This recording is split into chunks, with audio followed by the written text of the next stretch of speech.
তো নমস্কার বন্ধুরা, আপনাদের প্রত্যেকে স্বাগত আমাদের রাত 8টার পাঠশালার আরও একটা নতুন ভিডিওতে। আজকের ভিডিওতে আমি আপনাদের সাথে যে টপিকটা নিয়ে আলোচনা করব সেটা হলো আপনারা যারা যারা নেটওয়ার্ক মার্কেটিং প্রফেশনে কাজ করছেন। দেখুন, এই প্রফেশনের সবার প্রথম যে কাজটা হলো সেটা হলো লিস্ট বিল্ডিং। তারপরে যে কাজটা সেটা হলো ইনভাইটিং।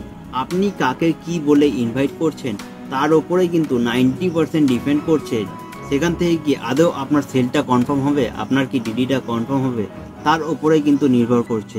এবার এই ইনভিটেশনের সময় আমাদের অনেকেরই কিন্তু অনেক রকম ভুল করে ফেলি, যেই কারণে কিন্তু আমাদের ডিডিটা হয়তো কনফার্ম নাও হতে পারে। এবার দেখবেন আপনি যাকে ইনভাইট করেছেন সেই মানুষটাকে অন্য কেউ ইনভাইট করে তার থেকে ডিডিটা তুলে বার করে নিচ্ছে।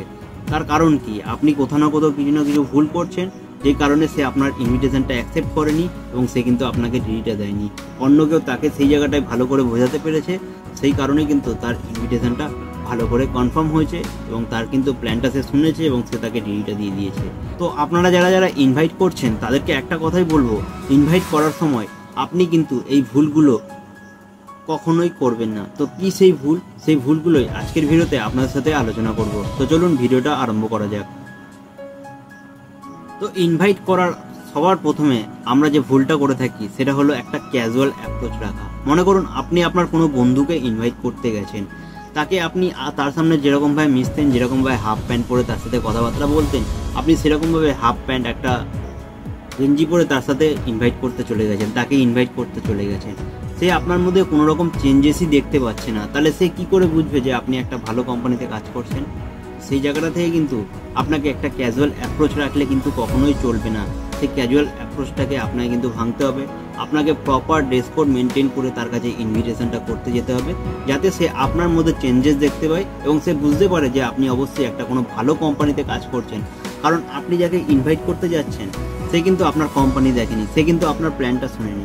সে আপনার কোম্পানিকে জাজ করবে আপনি তার সাথে কীরকমভাবে বিহেভিয়ার করছেন, আপনি তার সামনে কীরকমভাবে অ্যাপ্রোচটা রাখছেন। এবার আসা যাক দ্বিতীয় নম্বর ভুলটা যেটা আমরা করে থাকি, সেটা হলো ফ্রি টাইম দেখানো। আমরা কাউকে ইনভাইট করতে গেছি, ইনভাইট করতে গিয়ে তার সাথে গল্প করতেই বসে গেলাম, মানে সারা দিনটাই হয়তো তার পিছনে ওয়েস্ট করে দিলাম। এবার সে ভাববে ভাই তাহলে তুই কাজটা কখন করছিস? সে ভাববে কি তুই আমাকে ইনভাইট করাটাই কি তোর কাজ, বা আমাকে কি বোঝানোটাই কি তোর কাজ?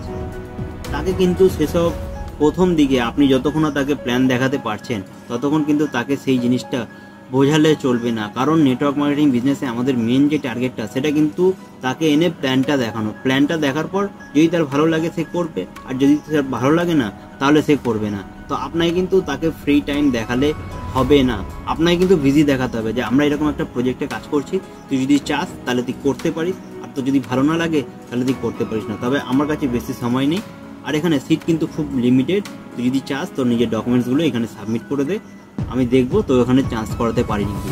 মানে এরকম একটা কিন্তু আপনাকে একটা বিজনেস তার সামনে দেখাতে হবে। এরপরে যে ভুলটা আমরা করে থাকি সেটা হলো যে অনেক সময় আমরা ইনভাইট তো করতে গেছি, আপনি নিজেকে প্রশ্ন করবেন আপনি সেখানে গেছেন কি করতে? ইনভাইট করতে। কিন্তু আপনি করে দিচ্ছেন কোনটা? আপনি প্রি প্রেজেন্টেশন তাকে করে দিচ্ছেন, না এখানে তুই আসবি, এরকমভাবে দুজনকে রেকমেন্ড করবি, এরকমভাবে আস্তে আস্তে 4 জনের টিম হবে, এরকমভাবে আস্তে আস্তে তোর এতজনের টিম হবে, তারপরে গিয়ে তুই এখান থেকে ইনকাম করতে পারবি, এই এডুকেশন কোর্সটা তুই কাউকে রেকমেন্ড করলে সেখান থেকে তোর ইনকাম হবে। মানে আপনি মুখে মুখে তাকে প্রি প্রেজেন্টেশন করে দিচ্ছেন। কেন? আপনি কি করতে গেছিলেন সেখানে? তাকে ইনভাইট করতে, কিন্তু আপনি প্রেজেন্টেশন শুরু করে দিয়েছেন। আপনি কি প্রেজেন্টেশন করতে গেছিলেন? অবশ্যই না। আর প্রেজেন্টেশন কিন্তু কখনোই মুখে হয় না, প্রেজেন্টেশন হয় আপনার হল প্রেজেন্টেশন হয়, অথবা আপনি খাতা কলমে তাকে প্রেজেন্টেশন দেখালে তাহলেই কিন্তু সে ভালো করে বুঝতে পারবে। এবার আপনি যখন ইনভাইট করার সময় প্রি প্রেজেন্টেশন তাকে করে দিচ্ছেন, সেখানে তার মাথায় কি হচ্ছে, মানে সেও কিছু বুঝলো না, আপনিও তাকে বোঝাতে পারলেন না, আলটিমেট সে কিন্তু আপনার প্ল্যানটা কখনোই শুনতে আসবে না। সে বলবে ও আমি তাহলে সব বুঝে গেছি, মানে এরকম একটা ভাব কিন্তু তার মধ্যে চলে আসবে। তো ইনভাইট করার সময় আপনি খালি ইনভিটেশনের কথাটাই বলুন, আপনি কিন্তু প্রি প্রেজেন্টেশন তাকে করতে যাবেন না। এইখানেই কিন্তু আপনার ম্যাক্সিমাম নাম্বার অফ প্রেজেন্টেশনটা আপনার কিন্তু ক্যান্সেল হয়ে যাবে। আচ্ছা, এরপরে যে আপনার ভুলটা করে থাকি সেটা হলো রং ইনফরমেশান। আপনি হয়তো রং ইনফরমেশান তাকে দিচ্ছেন, সেই রং ইনফরমেশানটা সে শুনে সে আপনার প্ল্যানটা তো শুনতে আসলো, কিন্তু যখন সে প্ল্যানটা দেখলো তখন তার কাছে রিপ্রেজেন্ট হলো কি এটা তো সম্পূর্ণ একটা আলাদা জিনিস। তো কাজেই কাউকে কখনো আপনি সেই রং ইনফরমেশান না, ভাই অনেকে তো দেখি এরকমভাবে ইনভাইট করে যে আমাদের এখান থেকে না জব প্রোভাইড করা হচ্ছে, কিসের জব দেওয়া হচ্ছে। তো কাজেই যাকে আপনি ইনভাইট করছেন তাকে কিন্তু কখনোই ভুল ভাল ইনফরমেশন দিয়ে এখানে প্ল্যান শো করাতে নিয়ে আসবেন না। আপনি যেটা সঠিক, আপনি যেরকমভাবে ইনভাইট করা আপনাকে শেখানো হচ্ছে বা আপনার সিনিয়র যেরকমভাবে শেখাচ্ছে সেই অনুযায়ী কিন্তু তাকে ইনভাইটটা করুন। কাউকে ভুলভাল বুঝিয়ে এখানে প্ল্যান শো করাতে আনবেন না। আচ্ছা, 5 নম্বর যে ভুলটা আমরা করে থাকি সেটা হলো মানি মেসেজ। অনেক সময় আমার যে পাশের যে প্রসপেক্টিভটা থাকবে, তার সামনের প্রসপেক্টিভটা থাকবে, সে আপনাকে কিন্তু অনেক সময় জিজ্ঞেস করতেই পারে যে কি এমন কোর্স রে, এই কোর্সটা শিখতে তোর কত টাকা লেগেছিল রে।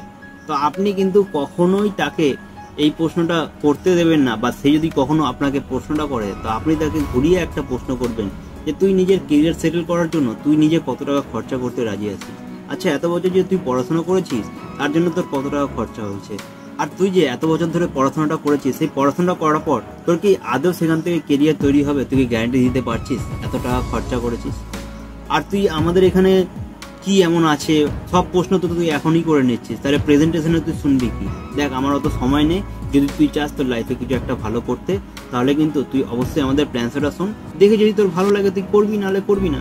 আর তোর কাছে যদি সময় না থাকে তুই ছেড়ে দে ভাই, আমার কাছে আরও অনেক বন্ধু বান্ধব রয়েছে, তুই আমার বেস্ট ফ্রেন্ড বলে তাই তোকে আগে চান্সটা দিলাম, যদি না চাস তুই ছেড়ে দে। এরকম একটা বললে কিন্তু আপনাকে মানি মেসেজের যে অপশানটা সেখান থেকে গায়েব করে দিতে হবে। আপনি যদি প্রথমে বলে দেন না আমাদের এখান থেকে 13,000 টাকা লাগছে, মানে তার কাছে আপনি প্রোডাক্টটাই দেখালেন না, আপনি তার আগে দামটা বলে দিলেন। আপনি যদি কোনো দোকানদারের কাছে যান, আপনি আগে গিয়ে কি বলবেন, দোকানদার আপনাকে কি বলে যে দাদা কত দামের প্রোডাক্ট দেখাবো, সে কিন্তু কখনোই আপনাকে বলে না। সে আগে আপনাকে প্রোডাক্টটা দেখায়, তারপরে সে কিন্তু আপনাকে দামটা বলে। সেই ভুলটা আপনি কখনোই কিন্তু করবেন না। আচ্ছা, এরপরে 6 নম্বর যে ভুলটা আমরা করে থাকি সেটা হলো তার প্রত্যেক প্রশ্নের উত্তর দেওয়ার চেষ্টা করি। আপনি কি সেখানে তার উত্তর দিতে গেছেন না, আপনি তাকে ইনভাইট করতে গেছেন, আর আপনি কি করছেন তার প্রত্যেকটা প্রশ্নের তাকে উত্তর দিতে চাইবেন। তো আপনি একটা কাজ করুন, সেখানে বসে আপনি তাকে প্রেজেন্টেশনটা করে দিন, আপনি সেখানে বসে ফলো আপটা করে দিন, আপনি সেখানেই বসে ইনভিটেশনটা ক্যান্সেল করে চলে আসুন। সেই ভুলটা কিন্তু কখনোই করলে চলবে না। আপনাকে যে প্রশ্নটা করছে আপনি তার বিনিময়ে তাকে প্রশ্নটা করুন। আপনি যদি প্রত্যেকটাই উত্তর সেখানে দিয়ে দেন তাহলে আর প্রেজেন্টেশন কী জন্য রইলো, আর ফলো আপ কী জন্য রইলো, আর বাকি কাজগুলোই বা কী জন্য রইল। তো সেইখানে কিন্তু আপনাকে সব প্রশ্নের উত্তর দিলে কিন্তু চলবে না। আচ্ছা, 7 নম্বর যে ভুলটা আমরা করে ফেলি সেটা হলো ওয়ার্কিং প্রসেস, যেটা আগেই আপনাদের সাথে আলোচনা করে ফেললাম যে আপনি কিভাবে কাজটা করছেন সেটা কিন্তু তার সাথে আলোচনা করলে চলবে না। সে যখন প্রেজেন্টেশন শুনতে আসবে সেইখানে তার সাথে আলোচনা করতে হবে, কারণ অল্প বিদ্যা ভয়ঙ্কর, এই বিষয়টা কিন্তু প্রত্যেকেই জানি। এবার আপনি যদি প্রথমেই তার সাথে ওয়ার্কিং প্রসেস আলোচনা করে দেন, সে ভাববে ও এই কাজ আমার দাদাও করতো, তাকে তো আপনি আগে প্ল্যানটা শোনান। আচ্ছা, 8 নম্বর যে ভুলটা আমরা করে ফেলি সেটা হলো ব্যাড বডি ল্যাঙ্গুয়েজ। মানে আপনি তার সাথে কথা বলার জন্য এমনভাবে হাতটা নাচাচ্ছেন, সে ওই এর তো তার কেটে গেছে, এমনভাবে হাত নাচিয়ে নাচিয়ে কথা বলছে। তো ব্যাড বডি ল্যাঙ্গুয়েজ কিন্তু রাখলে আপনাকে কখনোই চলবে না। একটা ভালো বডি ল্যাঙ্গুয়েজ আপনি অবশ্যই রাখার চেষ্টা করুন।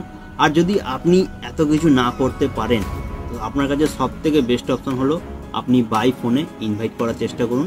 প্রথম 10 জনকে আপনার সিনিয়রকে বলুন যে দাদা আমাকে দেখিয়ে দিন, আর দ্বিতীয় 10 জনকে আপনি চেষ্টা করুন সিনিয়রের সামনে থেকে ইনভাইট করার, আর তৃতীয় 10 জনকে আপনি একা একা ইনভাইট করার চেষ্টা করুন। এইভাবে কিন্তু আপনি একজন ভালো ইনভাইট করতে পারবেন এবং আপনার কিন্তু ডিডি কমপ্লিট হওয়ার চান্সটা কিন্তু আপনার অবশ্যই থাকবে।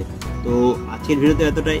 থ্যাংক ইউ ভিডিওটা শেষ পর্যন্ত দেখার জন্য। আর আপনি এতদিন কোন ভুলটা করছিলেন সেটা অবশ্যই কমেন্ট করে জানাবেন। আর ভিডিওটা যদি ভালো লাগে তো ভিডিওটাকে অবশ্যই লাইক করবেন, শেয়ার করবেন, আর আমাদের চ্যানেলে প্রথমবার এসে থাকলে চ্যানেলটা সাবস্ক্রাইব করে নেবেন। তো চলুন, বাই।